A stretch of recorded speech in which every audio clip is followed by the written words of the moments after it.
श्री स्वामी चरित्र सारामृत अध्याय 3. श्री गणेशाय नमः.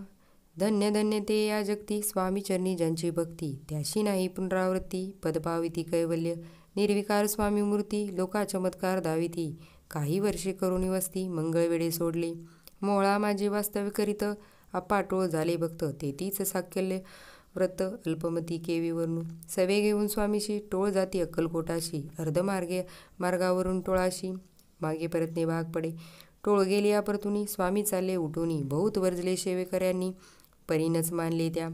तेथून या निघाले अक्कलकोटा प्रती आले. ग्रामद्वारी बैसले यतिराज स्वेच्छेने.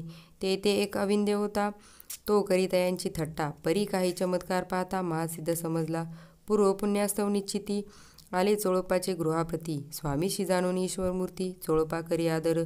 योग यागाधिक काही चोळपाने केले नाही. परी भक्तिस्तव पायी स्वामी आले सदनाते. तयाची देखून या भक्ती, स्वामी तेथे भोजन करती. तेव्हा चोळपाचे चित्ती आनंद झाला भोसाळ. तैपासून तयाचे घरी राहिले स्वामी अवतारी. दिवसेदिवस चाकरी चोळपा करी अधिकाधिक. तेव्हा राजपदाधिकारी मालोजीराजे गादीवरी. दक्ष असुनी कारभारी परमज्ञानी असती जे. चोळपाचे गृहाप्रती आले कोणी एक येती. लोका चमत्कार दाविती, गावात मात पसरली. लोकामज्जी पसरली मात, नृपाशी कळला वृत्तांत. की आपल्या नगरात येती विख्यात पातले. वार्ता ऐसे ऐकुनी राव बोलला कायवानी. गावात येती येऊनी फार दिवस झाले. परी आम्हा श्रुत पाही आजवर झाले नाही. आता जाऊन लवलाही भेटू तया येतीवर या.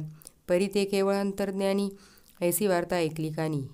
हे सत्य तरी येऊनी आताच देती दर्शना. राव मुखातून वाणी निघाली, तोच येती मूर्ती पुढे ठेली. सकल सभा चकित झाली, मती गुंगली रायाची. खून पटली अंतरी, स्वामी केवळ अवतारी. अभक्ती पळून गेली दुरी, चरणी भक्ती जडली तै. सकळ सभा आनंदली, समस्ते पावले वंदली. षोडशोपचारे पूजली, स्वामी मूर्ती नृपराये. इति श्री स्वामी चरित्र सारामृत. नाना प्राकृत कथा संमत, प्रेमळ भक्त परिसोत. तृतीयोध्याय गूढ हा. श्री स्वामी राजार्पणमस्तु. श्रीरस्तु शुभं भवतु.